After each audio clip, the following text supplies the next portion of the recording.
Hello दोस्तों, ये lecture number 12 और आज हम सीखने वाले हैं ऑपरेटर।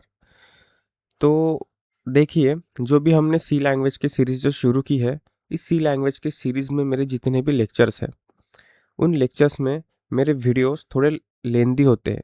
जैसे कि अगर हम देखें तो ज़्यादा से ज़्यादा 1 घंटे की मतलब 1 आवर की मेरे वीडियोस की लेंथ होती है। तो वो इसलिए होती है क्योंकि मैं धीरे-धीरे करके समझाता हूँ। तो अगर आप वीडियो की लेंथ को देखकर अगर आप मेरे वीडियोस को अवॉइड कर रहे हो, तो प्लीज़ ऐसा मत कीजिए क्योंकि मैं आपको धीरे-धीरे और अच्छे से स्टेप बाय स्टेप समझाने की कोशिश करता हूँ, इसलिए मेरे वीडियोस लंबे होते हैं।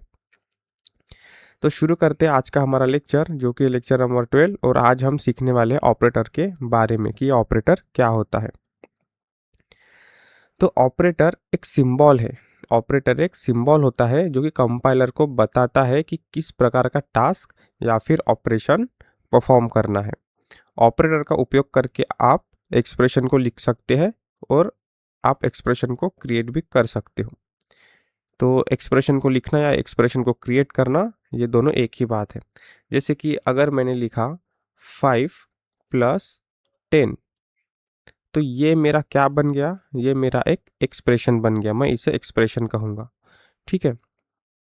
अगर मैंने लिखा 2 प्लस 3 प्लस 10 प्लस, ठीक है, 5 या फिर मैंने दूसरा ऑपरेटर यूज़ कर लिया डिवाइड बाय 10 इंटू 12, तो ये पूरा क्या हो गया मेरा? ये पूरा एक एक्सप्रेशन हो गया। तो जहाँ पर भी ऑपरेटर की बात आती है, जिस भी अ, मतलब आप प्रोग्रामिंग लैंग्वेज में जहाँ पर भी ऑपरेटर यूज़ करोगे, उसको हम क्या कहेंगे? एक्सप्रेशन कहेंगे। जैसे कि जैसे आप एक सेंटेंस लिखते हो, जैसे कि मैंने यहाँ पर एक सेंटेंस लिखा है, ठीक है? ये यहाँ पर मैंने एक सेंटेंस लिखा है और ये सेंटेंस मतलब ये जो लाइन लिखी है, मैंने ये लाइन लिखने के बाद यहाँ पर मैंने फुल स्टॉप दिया है, ठीक है? जैसे कि मैंने यहाँ पर एक लाइन लिखी है और ये लाइन कंप्लीट हो कंप्लीट होते ही मैंने यहाँ पर फुल स्टॉप दिया है, जो कि हिंदी में हम एक सीधी लाइन देते हैं। तो हिंदी में मैं उसको फुल स्टॉप बोलूँगा, है ना? तो जैसे ही मैंने लाइन के एंडिंग में ये फुल स्टॉप दिया, तो ये मैं इसको क्या कहूँगा? मैं इसको एक सेंटेंस कहूँगा, ठीक है? ठीक उसी प्रकार अगर मैं प्रोग्रामिंग में कुछ कोड लिखता हूँ और लाइन के एंड में मतलब एक लाइन के एंड में अगर मैं सेमीकोलन देता हूँ, तो इस सेमीकोलन का मतलब क्या होता है? इस सेमीकोलन का मतलब होता है कि फुल स्टॉप। मैंने ये क्या है? ये एक फुल स्टॉप है। प्रोग्रामिंग के लैंग्वेज में इसे सेमीकोलन को हम फुल स्टॉप बोलते हैं। तो ये सेमीकोलन मैंने दिया तो इसका मतलब क्या है? ये मेरा एक सेंटेंस है और सेंटेंस को हम प्रोग्रामिंग लैंग्वेज में क्या कहते हैं? सेंटेंस को हम कहते हैं इंस्ट्रक्शन, ठीक है? ये क्या है? एक इंस्ट्रक्शन हो गया मेरा। तो ठीक उसी तरह जब हम ऑपरेटर का यूज़ करते हैं, तो जब हम ऑपरेटर का यूज़ करते हैं प्लस माइनस, है ना? जैसे कि 15 माइनस 5, तो जब हम ऑपरेटर का यूज़ करते हैं तो हम इसे एक्सप्रेशन कहेंगे, ठीक है? ये इंस्ट्रक्शन भी है पर हम इसे इंस्ट्रक्शन नहीं, हम इसे एक्सप्रेशन कहेंगे। तो ये जो टर्मिनोलॉजी से ये थोड़ी-थोड़ी चेंज होती रहती है सिचुएशन के हिसाब से। तो आप इसको थोड़ा ध्यान में रखिए। तो फिर से मैं एक बार बता देता हूँ, अगर मैंने कुछ लिखा कि 15 इंटू 20, तो ये और फिर यहाँ पर मैंने लगा दिया सेमीकोलन, तो ये एक इसको मैं इंस्ट्रक्शन नहीं बोलूँगा, ठीक है? ये मेरा एक सेंटेंस ही है, ये इसको मैं इंस्ट्रक्शन भी बोल सकता हूँ, लेकिन ज़्यादा बेहतर क्या होगा? ज़्यादा बेहतर ये होगा कि मैं इसको एक्सप्रेशन बोलूँ, क्योंकि यहाँ पर ऑपरेटर का यूज़ हो रहा है, तो मैं इसे एक्सप्रेशन बोलूँगा। तो मैं पढ़ते वक़्त मतलब रीड करते वक़्त ऐसा बोलूँगा कि 15, ये जो एक्सप्रेशन है, इस एक्सप्रेशन में 15 इंटू 20 हो रहा है, मतलब 15 और 20 का मल्टीप्लिकेशन हो रहा है। मैं रीड करते वक़्त ऐसे रीड करूँगा। तो अब हम देख समझते हैं कि ऑपरेटर के कितने टाइप्स हैं। तो ऑपरेटर के टाइप्स है unary operator, arithmetic, bitwise, relational, logical, conditional और असाइनमेंट ऑपरेटर। तो हम अभी फ़िलहाल यूनरी ऑपरेटर के बारे में समझते हैं। तो यूनरी ऑपरेटर के बारे में समझते हैं। तो देखो, यूनरी ऑपरेटर कुछ इस तरह के होते हैं। ये प्लस, माइनस, ये आप 2 बार प्लस लिखोगे, यहाँ पे 2 बार माइनस लिखोगे, और यहाँ पर एक साइज ऑफ ऑपरेटर है। अब इस साइज ऑफ के आगे में राउंड ब्रैकेट है। तो मैंने कहा था आपको कि जिस भी वर्ड के, है ना, जिस भी वर्ड के आगे 2 राउंड ब्रैकेट होंगे तो वो क्या कहलाएगा, वो फंक्शन कहलाएगा। पर जो फंक्शन जो होता है, फंक्शन जो होता है वो फंक्शन को हम तभी फंक्शन कहेंगे जब वो अपने सारे बिहेवियर्स को एक्सेप्ट कर ले, या फिर वो सारे बिहेवियर्स जो कि फंक्शन में होते हैं वो दिखे। जैसे कि फंक्शन को पहचानने का पहला तरीका होता है कि उसके आगे राउंड ब्रैकेट होने चाहिए। लेकिन राउंड ब्रैकेट के अलावा भी फंक्शन को पहचानने के 2-3 तरीके और होते हैं, है ना, 2-3 तरीके और होते हैं। तो ये जो साइज ऑफ है, ये साइज ऑफ हमारे पहले कंडीशन को तो एग्री कर रहा है, ठीक है, पहली कंडीशन तो एक्सेप्टेबल है, लेकिन ये जो बाकी जो कंडीशंस है, ये बाकी कंडीशंस को ये सेटिस्फाई नहीं करता है। तो इसी वजह से साइज ऑफ जो है वो हम उसे फंक्शन नहीं कहेंगे, हम उसे ऑपरेटर कहेंगे, है ना। तो साइज ऑफ कैसा यूनरी ऑपरेटर है। और साथ ही साथ साइज ऑफ का जो मीनिंग है, साइज ऑफ का जो मीनिंग है, वो मीनिंग कंपाइलर को, कंपाइलर ने पहले से ही डिफाइन किया हुआ है। साइज ऑफ का मीनिंग कंपाइलर ने पहले से ही डिफाइन किया हुआ है, तो हम इसे कीवर्ड भी कहेंगे। तो साइज ऑफ क्या है, एक कीवर्ड भी है। क्यों? क्योंकि कंपाइलर ने इसका मीनिंग ऑलरेडी डिफाइन किया हुआ है, और ये एक यूनरी ऑपरेटर भी है, तो हम इसे ऑपरेटर भी कहेंगे, ठीक है। तो ये कीवर्ड भी है और ये ऑपरेटर भी है। पर ज़्यादा सही तरीका क्या होगा? तो सही तरीका मतलब दोनों ही सही तरीके हैं, मतलब ज़्यादा अच्छा तरीका क्या होगा कि हम इसे ऑपरेटर ही बुलाएं, हम इसे ऑपरेटर ही बोले।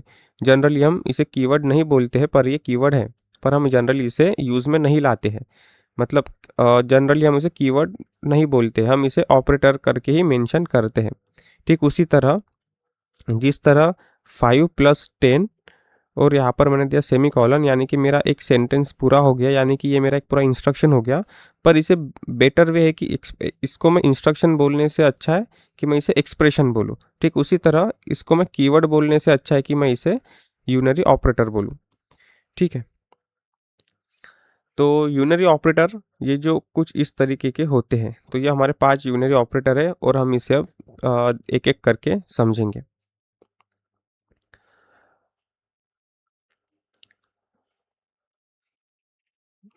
तो यूनरी ऑपरेटर में पहला जो होता है हमारा प्लस सिंबल वाला। तो इस प्लस सिंबल को आप एडिशन वाला प्लस सिंबल मत समझिए। जैसे कि अगर ये जो प्लस सिंबल है, अगर मैं इसे एडिशन वाला प्लस सिंबल समझूंगा तो मैं इससे एडिशन परफॉर्म कर सकता हूँ। जैसे 5 + 5, तो ये क्या हो रहा है, यहाँ पर एडिशन हो रहा है। पर यूनरी ऑपरेटर में यहाँ पर एडिशन नहीं होता। क्यों नहीं होता, अब हम ये देखते हैं।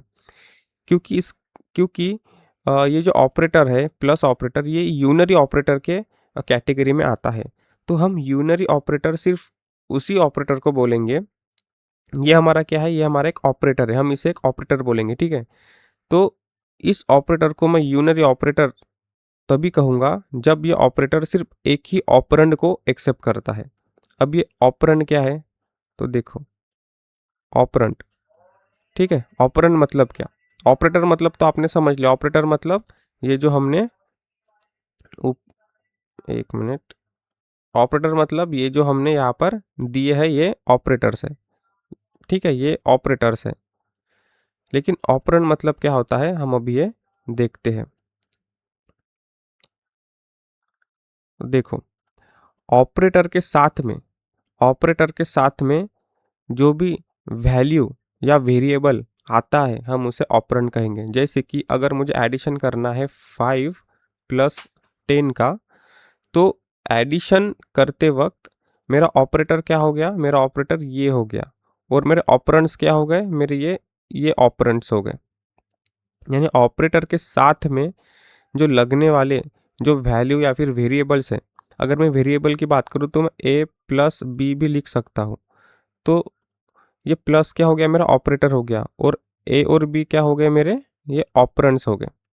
इसी प्रकार ये जो प्लस साइन है, ठीक है, ये प्लस साइन एडिशन वाला प्लस नहीं है, ये यूनरी ऑपरेटर है, यूनरी प्लस बोलते हैं इसे, हम क्या कहते हैं, यूनरी प्लस। ठीक है, हम इसे यूनरी प्लस कहते हैं। तो यूनरी प्लस का काम क्या होता है, यूनरी प्लस का काम होता है कि किसी भी वैल्यू के साइन को दर्शाना। जैसे कि एग्जांपल में मैंने यहाँ पे 21 लिखा है और 21 के आगे मैंने प्लस लिखा है, तो ये क्या है, ये नंबर कैसे बन गया, ये पॉजिटिव 21 बन गया। तो यूनरी प्लस जो होता है वो इसी काम में आता है कि हम किसी नंबर को पॉजिटिव, मतलब जब हमें नंबर को पॉजिटिव में दर्शाना होता है, पॉजिटिव में मेंशन करना होता है, तो यूनरी प्लस का हम यूज़ करते हैं। तो ये प्लस क्या हो गया, ये प्लस ऑपरेटर हो गया, और ये 21 क्या है, ये हमारा ऑपरेंड है। ठीक है, ये हमारा क्या है, ऑपरेंड है। तो ऑपरेटर और ऑपरेंड को आप समझिए। तो ऑपरेटर के साथ में लगने वाले जो भी डेटा और वैल्यू है उसे हम ऑपरेटर कहेंगे। डेटा बोले वैल्यू या फिर वेरिएबल, तो हम उसे ऑपरेंड कहेंगे। तो यूनरी प्लस किसके काम आता है, यूनरी प्लस किसी भी नंबर को पॉजिटिव में अगर हमें मेंशन करना हो, पॉजिटिव में डिफाइन करना हो, दर्शाना हो, तो हम यूनरी ऑपरेटर यानी कि यूनरी प्लस का हम यूज़ करते हैं। अब ये है माइनस, तो वैसे सेम उसी तरह इसको हम कहेंगे यूनरी माइनस, ये सब्सट्रैक्शन वाला ऑपरेटर नहीं है। तो प्लस की तरह ही यूनरी माइनस का यूज़ हम कैसे करेंगे, किसी भी वैल्यू को अगर मुझे नेगेटिव में दर्शाना होगा तो मैं यूनरी ऑपरेटर का यूज़ करूँगा। फॉर एग्जांपल में अगर मैं एक्स नाम का वेरिएबल बनाता हूँ जो कि इंटीजर टाइप का है, तो अगर मुझे नेगेटिव में नेगेटिव डिजिट एक्स में स्टोर करना है, तो मैं लिखूँगा -30। ठीक है, तो ये 30 है मेरा माइनस, तो माइनस, सॉरी, मतलब इसको हम यूनरी माइनस कहेंगे। ठीक है, तो ये बन गया मेरा -30, तो -30 स्टोर होगा एक्स में। तो यूनरी माइनस का काम क्या है, यूनरी माइनस का काम है कि किसी भी नंबर को नेगेटिव में चेंज करना। तो नेगेटिव माइनस क्या हो गया, मतलब ये यूनरी माइनस क्या हो गया, यूनरी माइनस मेरा हो गया ऑपरेटर, और ये 30 क्या हो गया, ये 30 हो गया मेरा ऑपरेंड। ठीक है, इस तरह से हम यूनरी माइनस को यूज़ करते हैं। ठीक उसी तरह से हम हमारे पास यूनरी ऑपरेटर में और एक ऑपरेटर आता है जिसको हम 2 बार प्लस लगाकर डिनोट करते हैं। इसको हम कहते हैं इंक्रीमेंट ऑपरेटर। इसको क्या कहते हैं, हम इंक्रीमेंट ऑपरेटर कहते हैं।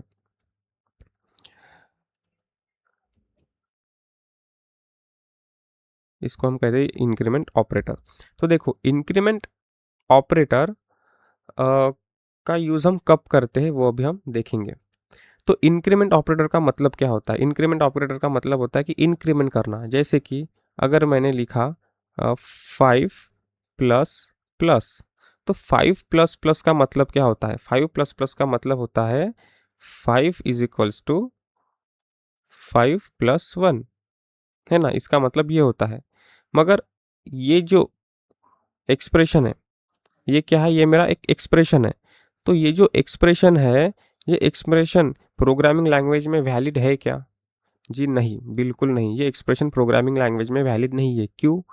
क्योंकि हम कांस्टेंट में ये 5 क्या है, मेरा कांस्टेंट है, तो कांस्टेंट की वैल्यू चेंज नहीं हो सकती। तो मैं क्या करने की कोशिश कर रहा हूँ 5 प्लस 1, ये तो एग्जीक्यूट हो जाएगा, पर 5 प्लस 1 यानी कि 6 होगा। तो ये 6 क्या 5 में स्टोर होगा? नहीं, बिल्कुल नहीं।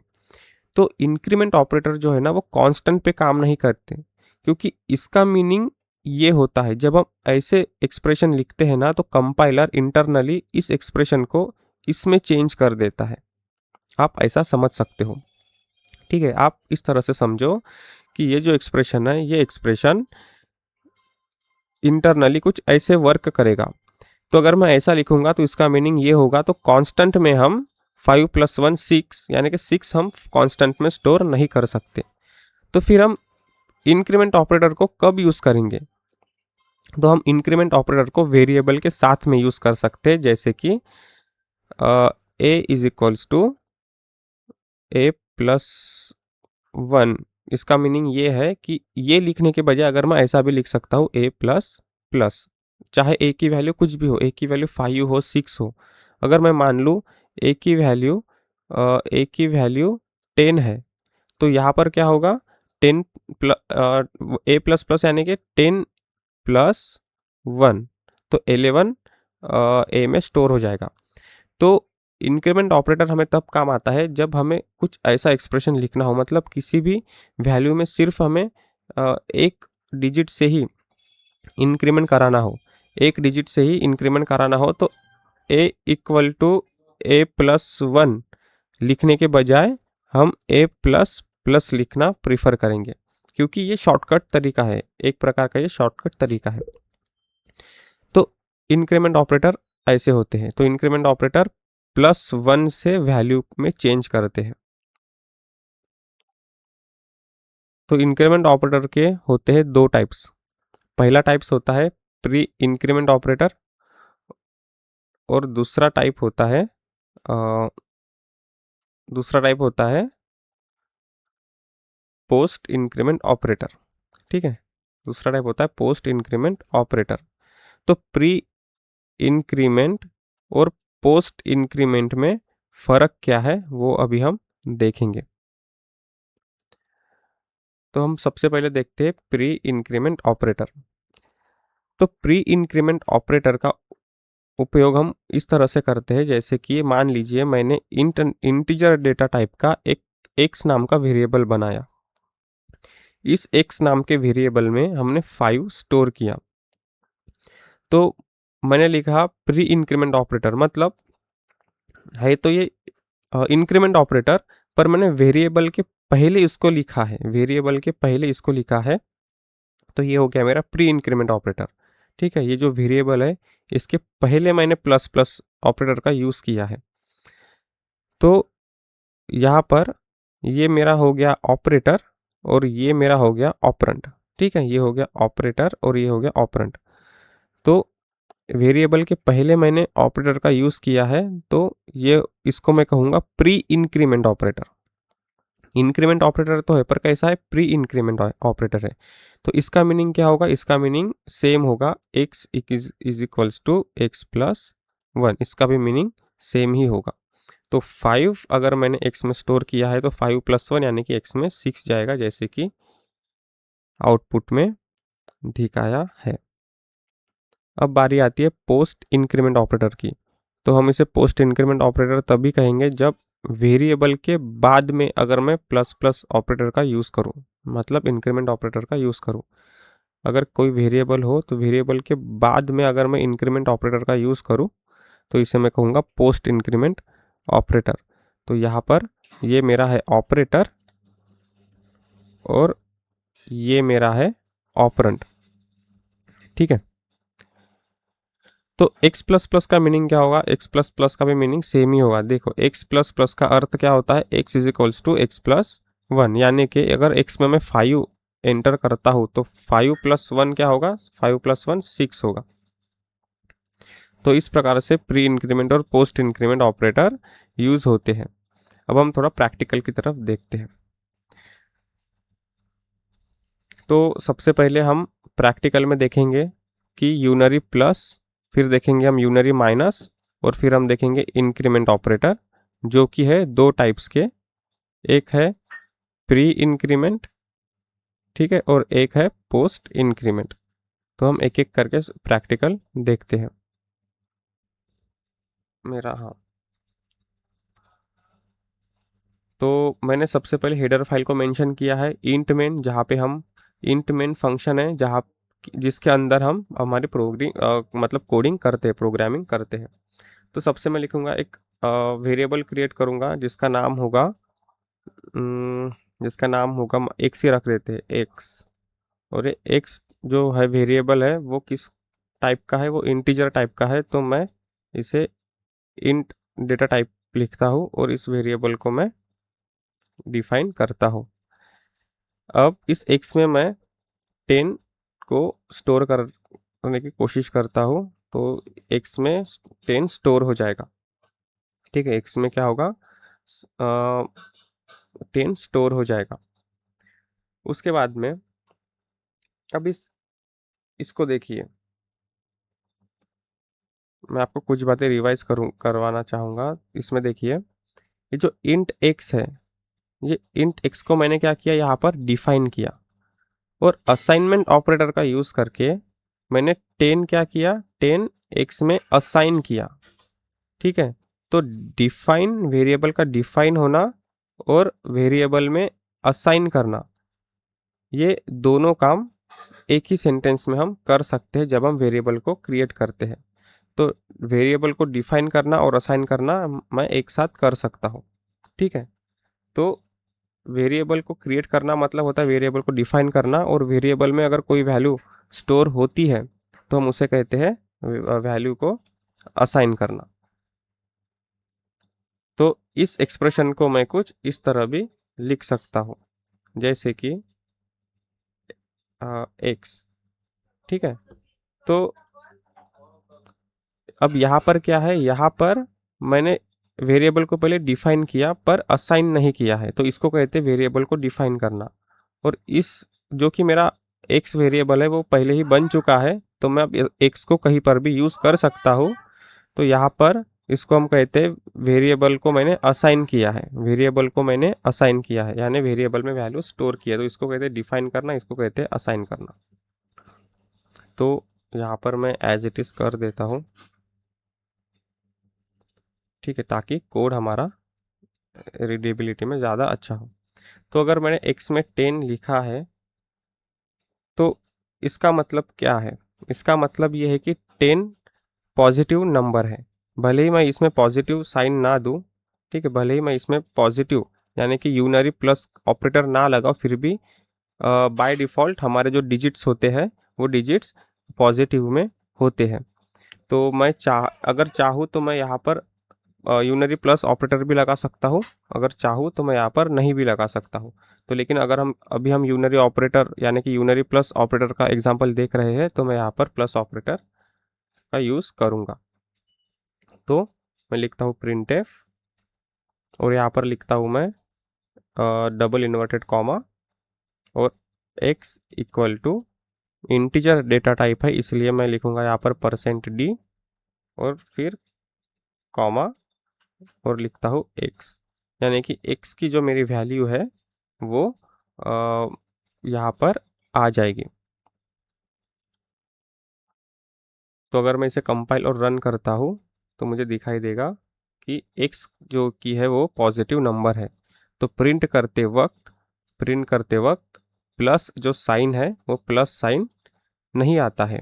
क्यों? क्योंकि प्लस साइन जब हम किसी वैल्यू को पॉजिटिव करके डिफाइन करते हैं तो हम जनरली प्लस साइन नहीं लिखते हैं। ठीक है, जैसे कि अगर आप मल्टीप्लिकेशन कर रहे हो तो A bracket A plus B, अगर आपने कुछ ऐसा एक्सप्रेशन लिखा है तो यहाँ पर कुछ साइन नहीं है, इसका मतलब क्या है, यहाँ पे मल्टीप्लिकेशन का साइन है। तो इसी प्रकार यहाँ पर मतलब जो आउटपुट में आपको जो 10 लिखा हुआ दिखा है, यहाँ पर कोई साइन नहीं है, मतलब ये डिजिट पॉजिटिव है। ठीक है, तो हम इस तरह से समझते हैं। ठीक उसी तरह अगर मैं प्लस की बजाय यहाँ पर माइनस दूँ तो इसका मतलब क्या होगा, यूनरी माइनस ऑपरेटर अगर मैं दूंगा तो इसका मतलब क्या होगा, अगर अब ये वैल्यू जो है वो नेगेटिव है, तो ठीक है, तो नेगेटिव है और मैं इसको प्रिंट करता हूँ तो यहाँ पर वैल्यू क्या होगी, नेगेटिव होगी। क्योंकि नेगेटिव वैल्यू को हम माइनस से डिनोट करते हैं, तो आउटपुट में भी हमें -10 दिखाई देता है। तो इस प्रकार से हम किसी भी वेरिएबल में पॉजिटिव और नेगेटिव वैल्यू को स्टोर कर सकते हैं।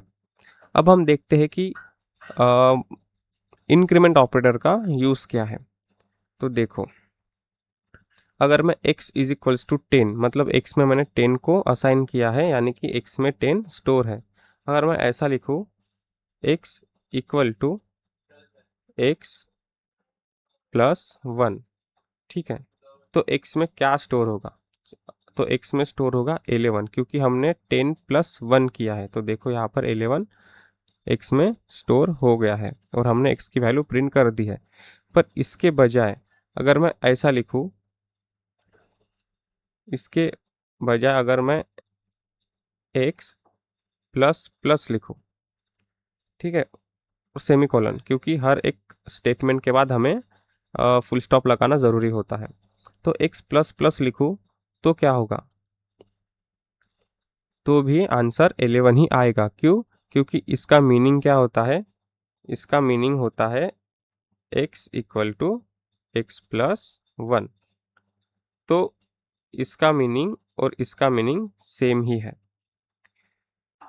अगर ये तो हो गया पोस्ट इंक्रीमेंट ऑपरेटर, अगर मैं प्री इंक्रीमेंट ऑपरेटर लगाऊं, ठीक है, तो प्री इंक्रीमेंट ऑपरेटर अगर मैं एग्जीक्यूट करूं तो भी आंसर क्या आएगा, 11 आएगा।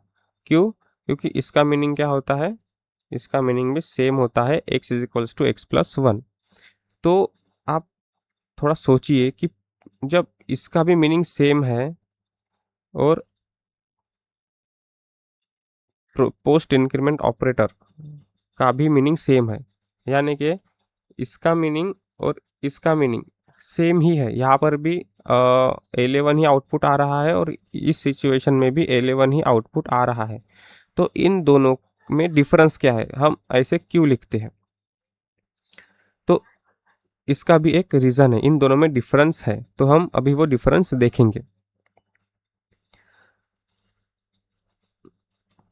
देखो, फिर से हम वही एग्जांपल लेंगे, x इज इक्वल्स टू 10। तो अगर यहाँ पर मैंने लिखा प्री इंक्रीमेंट ऑपरेटर यानी कि प्लस प्लस एक्स, ठीक है, और यहाँ पर मैं भी लिख देता हूँ प्लस प्लस एक्स, ताकि हमें आउटपुट समझ में आए।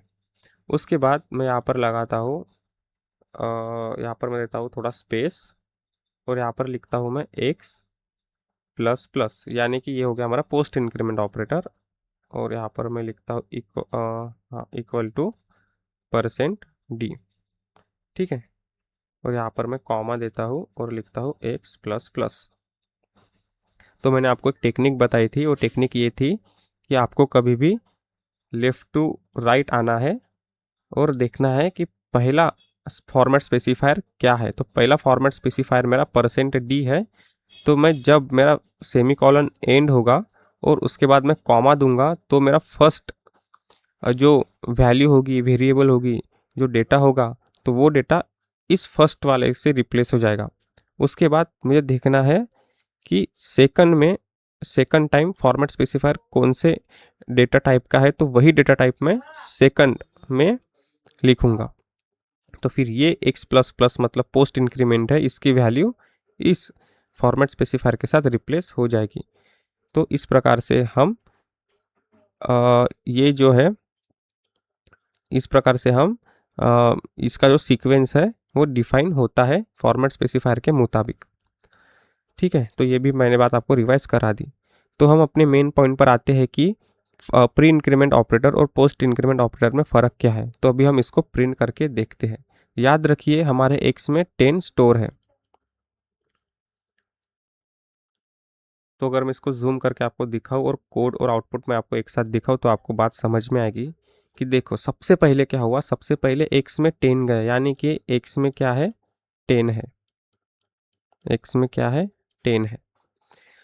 अब प्रिंट एफ जब चला, तो प्रिंट एफ जब चला तब जो पहले हमारा पोस्ट इंक्रीमेंट ऑपरेटर चला, ठीक है, पहले हमारा क्या चला, पोस्ट इंक्रीमेंट ऑपरेटर चला। ऑपरेशन में हुआ ये कि x जो है वो x पहले प्रिंट हुआ और उसके बाद x equal to x plus one जो है ये वाला एक्सप्रेशन चला। ठीक है, तो पोस्ट इंक्रीमेंट ऑपरेटर ये जो एक्सप्रेशन है वो बाद में चलाता है। ठीक है, x प्लस प्लस इसका मतलब होता है x equal to x plus one. तो ये प्लस प्लस ऑपरेटर के कारण ये एक्सप्रेशन रन होता है। तो पोस्ट इंक्रीमेंट क्या करता है, पहले x की वैल्यू प्रिंट करा देता है और ये फिर उसके बाद ये वाला जो एक्सप्रेशन है वो एक्सप्रेशन वो एग्जीक्यूट करता है, पर इंटरनल एग्जीक्यूट करता है। तो इंटरनल एग्जीक्यूट करने के कारण अब x में क्या स्टोर हुआ, x में स्टोर हुआ 11। तो 11 स्टोर होने के बाद अब इस x में मतलब x तो हमारा सेम ही है, तो अब x में क्या है, 11 है। अब प्री इंक्रीमेंट ऑपरेटर क्या करता है, प्री इंक्रीमेंट ऑपरेटर पहले ये वाला एक्सप्रेशन को एग्जीक्यूट करता है। तो 11 हमारा बन गया 12 और 12 फिर यहाँ से यहाँ पर शिफ्ट हुआ। तो इसीलिए यहाँ पर पहले 10 आया, क्योंकि पोस्ट इंक्रीमेंट ऑपरेटर पहले डिस्प्ले करता है, बाद में इंक्रीमेंट करता है। और यहाँ पर 12 आया क्योंकि 10 चेंज हो गया 11 में, और 11 के बाद हमने फिर से इंक्रीमेंट ऑपरेटर को यूज़ किया तो 11 का इंक्रीमेंट हो गया 12 में। तो कुछ इस प्रकार से पोस्ट इंक्रीमेंट और प्री इंक्रीमेंट में फ़र्क है। तो पोस्ट इंक्रीमेंट ऑपरेटर पहले डिस्प्ले करता है, बाद में इस एक्सप्रेशन को एग्जीक्यूट करता है। ठीक है। और प्री इंक्रीमेंट ऑपरेटर क्या करता है? प्री इंक्रीमेंट ऑपरेटर पहले इस एक्सप्रेशन को एग्जीक्यूट करता है, बाद में प्रिंट करता है, यानी कि डिस्प्ले करता है। तो जब हम सीक्वेंस की बात करें, जब भी हम प्रिंटफ में फॉर्मेट स्पेसिफायर का यूज़ करेंगे, तो इस फॉर्मेट स्पेसिफायर के सीक्वेंस में ही हमें डेटा को लिखना पड़ता है। तो हम फॉर्मेट स्पेसिफायर का सीक्वेंस राइट टू लेफ्ट की तरफ देखते हैं कि पहले नंबर पे कौन सा फॉर्मेट स्पेसिफायर है, दूसरे नंबर पे कौन सा फॉर्मेट स्पेसिफायर है, और इस फॉर्मेट स्पेसिफायर के हिसाब से हम पहले नंबर पे और दूसरे नंबर पे हम वैल्यू को लिखते हैं। लेकिन जब प्रिंटफ फंक्शन एग्जीक्यूट होता है, तो एग्जीक्यूट जब वो होता है इंटरनली, तब वो राइट टू लेफ्ट की तरफ एग्जीक्यूट होता है। इसीलिए पहले हमारा पोस्ट इंक्रीमेंट ऑपरेटर चला और उसके बाद फिर प्री इंक्रीमेंट ऑपरेटर चला। तो इस प्रकार से वो एग्जीक्यूट होता है। तो हम देखते हैं कि प्री इंक्रीमेंट और पोस्ट इंक्रीमेंट ऑपरेटर आपको समझ में आया होगा। अगर आपको कुछ परेशानी हो तो आप कमेंट कर सकते हो। उसके बाद में हम देखते हैं डिक्रीमेंट ऑपरेटर। तो इंक्रीमेंट ऑपरेटर की तरह ही डिक्रीमेंट ऑपरेटर का मीनिंग क्या होता है? x is equals to x minus one, यानी कि इंक्रीमेंट में हम 1 से इंक्रीमेंट कर रहे थे और डिक्रीमेंट में हम 1 से डिक्रीमेंट करेंगे। तो अगर मैं लिखूँ, इस एग्जांपल को देखते हैं। अगर मैं लिखूँ कि माइनस माइनस एक्स, इसका मतलब हो गया x equal to x minus one.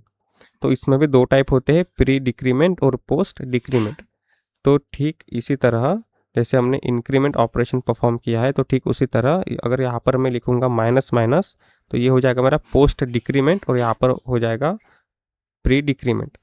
तो क्योंकि क्योंकि वेरिएबल के पहले डिक्रीमेंट ऑपरेटर लगा, इसलिए मैं इसको कहूँगा प्री डिक्रीमेंट, और वेरिएबल के बाद में ऑपरेटर लगा, इसको मैं कहूँगा पोस्ट डिक्रीमेंट। ठीक उसी तरह जैसे वेरिएबल के पहले प्लस प्लस लगा था, तो इसको मैंने कहा था प्री इंक्रीमेंट, और वेरिएबल के बाद में ऑपरेटर लगा था तो मैंने इसको कहा था पोस्ट इंक्रीमेंट। तो अगर मैं इसको रन करूँ तो सेम आउटपुट आएगा जैसे इंक्रीमेंट के टाइम पे हुआ था। देखो, ठीक है। अब हम देखते हैं कि ये आउटपुट कैसे जनरेट हुआ। तो सेम जैसे ही इंक्रीमेंट के टाइम पर हुआ था। तो जब प्रिंटफ एग्जीक्यूट हुआ, तब उसने देखा कि x की वैल्यू 10 है। तो x की वैल्यू 10 है, तो इसका मतलब ये होता है कि x equals to x minus one. तो x क्या है? पोस्ट डिक्रीमेंट है। तो पोस्ट डिक्रीमेंट होने के कारण पहले x गया यहाँ पर, यानी कि x की वैल्यू पहले प्रिंट हुई, उसके बाद में पोस्ट डिक्रीमेंट ऑपरेटर के कारण ये एक्सप्रेशन क्या हुआ? इंटरनली एग्जीक्यूट हुआ। तो इस एक्सप्रेशन के एग्जीक्यूट होने के कारण x में 10 था, तो x में चला गया अभी 9। तो x में अभी हमारा क्या है? 9 है। तो यही 9 आ गया यहाँ पर, और ये है प्री डिक्रीमेंट ऑपरेटर। तो प्री डिक्रीमेंट ऑपरेटर क्या करता है? पहले ये एक्सप्रेशन को एग्जीक्यूट करता है और उसके बाद x की वैल्यू क्या करता है? प्रिंट करता है। तो क्योंकि x में अभी हमारे 9 है, तो 9 माइनस 1 हो गया 8, और ये 8 चले गया यहाँ पर, तो इसलिए यहाँ पर आ गया 8। और यहाँ पे प्लस प्लस इसलिए दिखाई दे रहा है क्योंकि हमने यहाँ पर चेंजेस नहीं किए, क्योंकि ये तो हमारी एक स्ट्रिंग है, तो स्ट्रिंग में जो भी हम प्रिंट करेंगे वो आएगा। तो अगर मैं इस मिस्टेक को अगर मैं करेक्ट करूँ, तो यहाँ पर मैं देखूँगा माइनस माइनस। ठीक है। तो अगर हम देखेंगे तो हमारा ऑपरेटर रीडेबिलिटी के लिए भी अच्छा है और देखने में भी अच्छा लग रहा है। उसके बाद हम देखते हैं साइज ऑफ ऑपरेटर। ठीक है, हम क्या देखते हैं, हम देखते हैं साइज ऑफ ऑपरेटर। तो मैंने बताया था कि साइज ऑफ हम ऑपरेटर क्यों कहते हैं। अब हम इसका यूजेस देखते हैं। तो साइज ऑफ ऑपरेटर तब यूज होता है जब हमें किसी वेरिएबल की, ठीक है, वेरिएबल की या फिर अ, किसी कांस्टेंट की, किसी डेटा टाइप की साइज को निकालना हो। यानी कि हम साइज ऑफ ऑपरेटर का यूज़ करके हम वेरिएबल, कांस्टेंट और डेटा टाइप की साइज हम निकाल सकते हैं। कैसे निकालेंगे हम अभी एग्जांपल में देखेंगे। तो अगर मैंने यहाँ पर प्रिंटफ में, पहले मैं विदाउट प्रिंटफ को करके दिखाता हूँ, ठीक है। तो मैंने सेम वेरिएबल लिया, वेरिएबल एक्स, और वेरिएबल एक्स में मैंने लिखा है साइज ऑफ राउंड ब्रैकेट, और उसके अंदर लिखूंगा मैं इंट। ठीक है, तो इस एक्सप्रेशन का मीनिंग क्या हुआ वो हम पहले समझते हैं। तो देखो, इंटीजर टाइप का वेरिएबल मैंने यहाँ पर क्रिएट किया है एक्स नाम का, और इस एक्स नाम के वेरिएबल में असाइन कर रहा हूँ, क्या असाइन कर रहा हूँ, साइज ऑफ यानी साइज ऑफ ऑपरेटर में मैंने इंट डेटा टाइप को क्या किया है, इंट डेटा टाइप को मैंने यहाँ पर एज अ ऑपरेंड यूज़ किया है। तो मेरा यहाँ पर ऑपरेटर क्या हुआ, मेरा यहाँ पे ऑपरेटर हुआ साइज ऑफ, और मेरा ऑपरेंड क्या हुआ, मेरा ऑपरेंड हुआ इंट। तो मेरा ऑपरेटर है साइज ऑफ और मेरा ऑपरेंड है इंट। तो किसी भी ऑपरेटर को ऑपरेशन परफॉर्म करने के लिए, किसी भी ऑपरेटर को ऑपरेशन परफॉर्म करने के लिए एक ही ऑपरेंड की ज़रूरत होती है, तब हम उसे यूनरी ऑपरेटर कहते हैं। तो इसलिए साइज ऑफ एक यूनरी ऑपरेटर है, क्योंकि इसको सिर्फ एक ही ऑपरेंड लगता है। तो साइज ऑफ क्या करता है, साइज को पता करने की कोशिश कर, मतलब साइज पता लगाता है। तो इंट डेटा टाइप अगर मैं इस साइज ऑफ को पास कर दूं, तो ये रिटर्न, ये क्या मुझे वैल्यू ला कर देगा, ये मुझे वैल्यू ला कर देगा इंट का, इंट डेटा टाइप का साइज। ठीक है, इंट डेटा टाइप का साइज। तो अगर मैं एक्स को प्रिंट करूं,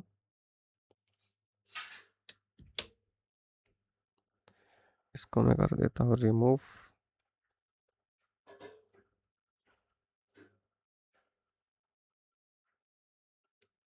अगर मैं x को प्रिंट करूँ तो मुझे यहाँ पर दिखाई देगा इंट डेटा टाइप का साइज, जो कि है 4 बाइट्स। कितने, 4 बाइट्स इसका साइज है। ठीक उसी तरह अगर मैं लॉन्ग, लॉन्ग को, लॉन्ग लॉन्ग एक डेटा टाइप है, तो लॉन्ग लॉन्ग डेटा टाइप की अगर मैं साइज़ को पता करना है मुझे, तो मैं साइज ऑफ ऑपरेटर का यूज़ करूँगा, और मुझे पता चल गया कि लॉन्ग लॉन्ग डेटा टाइप का साइज़ कितना है, 8 बाइट है। ठीक उसी तरह अगर मुझे 50, जो कि एक कांस्टेंट है और एक इंटीजर कांस्टेंट है, और इस कांस्टेंट की अगर मुझे वैल्यू को पता, वैल्यू नहीं, क्या कहूँगा मैं, साइज़ को अगर मुझे पता करना है, तो यहाँ पर आएगा 4। यानी कि हमारा इंटीजर कैसा होता है, इंटीजर हमारा 4 बाइट्स का होता है। तो कांस्टेंट, ये हमारा क्या इंटीजर कांस्टेंट है, तो 4 बाइट का ही है। ठीक है, उसके बाद अगर मैं लिखता हूँ फ्लोट, तो फ्लोट हमारा डेटा टाइप है, और फ्लोट डेटा टाइप की साइज़ क्या है, 4 डेटा टाइप की साइज़ है 4 बाइट्स। तो अगर मैं इस फ्लोट डेटा टाइप की जगह मैं फ्लोट कांस्टेंट लिखूँ, यानी कि रियल कांस्टेंट हम जिसे कहते हैं 45.36, तो ओके, यहाँ पर 8 आ रहा है। तो यहाँ पर 8 क्यों आ रहा है, इसका भी हम मीनिंग देखते हैं। अगर देखने में हमें ऐसा लग रहा है कि ये 54.36 यानी कि फ्लोटिंग वैल्यू है, लेकिन ये फ्लोट डेटा टाइप को, मतलब बाय डिफ़ॉल्ट ये फ्लोट वैल्यू नहीं है। बाय डिफ़ॉल्ट हम इसे, ये लॉन्ग लॉन्ग हो रहा है ना, ये क्या हो रहा है, लॉन्ग लॉन्ग हो रहा है। तो अगर इस वैल्यू को मुझे फ्लोट बनाना है, तो मुझे कंपाइलर को ये बताना पड़ेगा कि ये फ्लोट वैल्यू है। तो इस मैं कैसे बताऊंगा, मैं यहाँ पर लगाऊंगा f। तो जब मैं यहाँ पर f लगाऊंगा, तब कंपाइलर को पता चलेगा कि ये फ्लोट वैल्यू है, और यहाँ पर 4 दिखाई देगा।